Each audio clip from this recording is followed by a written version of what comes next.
Hi, Lisa. Thank you so much for making the time. You're with Mars Wrigley. Why don't I begin by letting you introduce yourself? Awesome. Thanks, Ujwal, for the opportunity. My name is Lisa Saxon Reed, and I am the Global Director of Sensory, which is Insight and R&D at Mars Wrigley, and I'm also the Interim Head of Design also at Mars Wrigley. Wonderful. I'm super excited to have you on a quick chat here. By way of introduction, my name is Ujwal. I'm a cultural anthropologist and the co-founder and CEO of MotivBase. Lisa, you and I originally met actually at a conference. Exactly. You attended a talk that I gave. I can't remember what the topic was. Maybe it was about volatility or something to that effect around trends. But I'm just curious, what was it that really caught your attention at that session?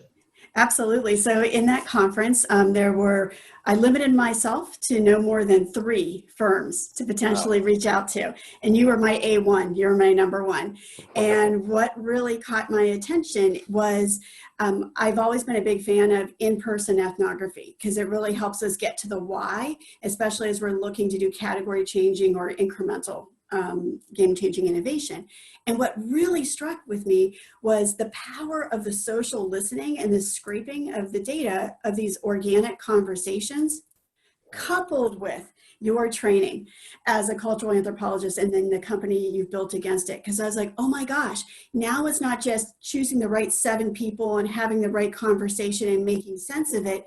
We now at Pace could do a broader look and have that interpretation, and in a couple of weeks we can be ready to go to the next conversation. So that's what really caught my attention, why you were my number 1 I needed to talk more with. Wonderful. And if you ever want to consider a switch in careers to sales, please let me know because that was incredible. Thank you.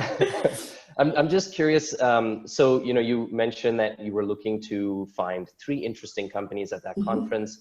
Was there a particular gap in your own research capabilities that you were looking to address? Yeah, so at Mars Wrigley, we have to live in 2 worlds, right? We've got these billion-dollar brands, and we need to make sure we keep what people love and continue to improve them. But then there's this whole world in which we don't play. So I was specifically looking at AI-enabled technologies. I was looking for using the power of the internet, and I was also looking at how do I do things more quickly at a global scale. So that's what I was kind of going in, listening for and looking for.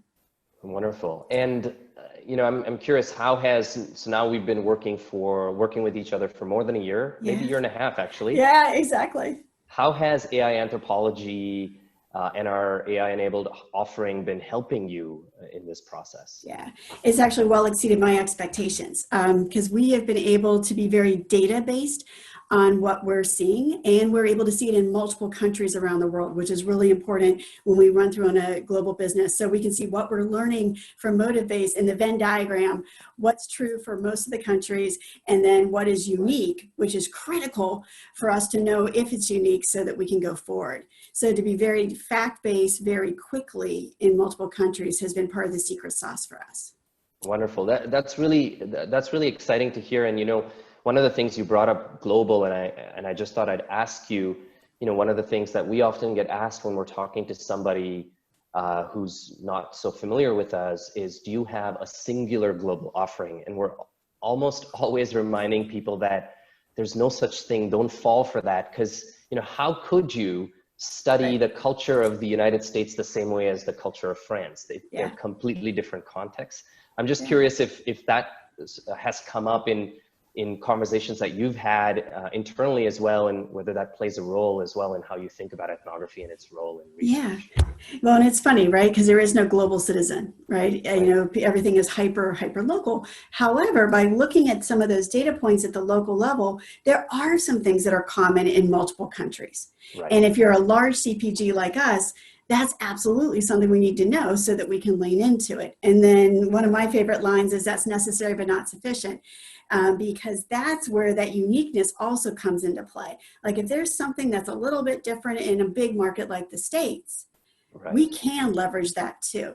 And so how can we be really precise on if it cuts across multiple geographies or if it's unique and big enough to go local? That's cool too. And sometimes we call that walking and chewing gum, right? How do you balance both of those together?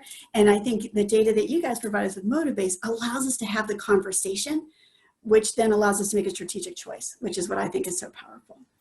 Yeah, and you know, I sometimes find myself telling people, you know, sometimes people ask me, oh, you know, our industry is quite niche. Do you think you would find something about it? And I find myself telling people, you know, there's so much culture around the act of chewing gum Oh my itself. gosh. And you don't think about it day to day. You think gum is just gum. Little do you know how much culture there is, how many meanings there really are. And I think I always use that as an example to say, if there's complexity to chewing gum, trust me, there's complexity to what Right. you are working on. Exactly right. And since you know, I'm going to have to take the cue there when you talk about chewing gum. So of course, right, why do we chew gum? We chew gum for breath freshening.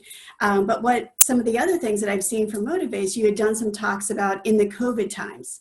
Right. You know, not the short-term trends on COVID, but what are some of the lasting trends on COVID or in the medium or long term? Very powerful, because then you're like, so if we're not having social interaction, what role does gum have? Well, actually, gum has all these other roles too. Right. Is now the time to lean into some of that? How do we support those cultures or support those conversations, whether it's with formulation or whether it's simply with communication? So that's one of the other things that I loved is with this disruption called COVID, we were able to get some insight about what that might mean as we come out of COVID, and we weren't hearing that from other partners. That's phenomenal. Lisa, again, thank you so much for making the time. I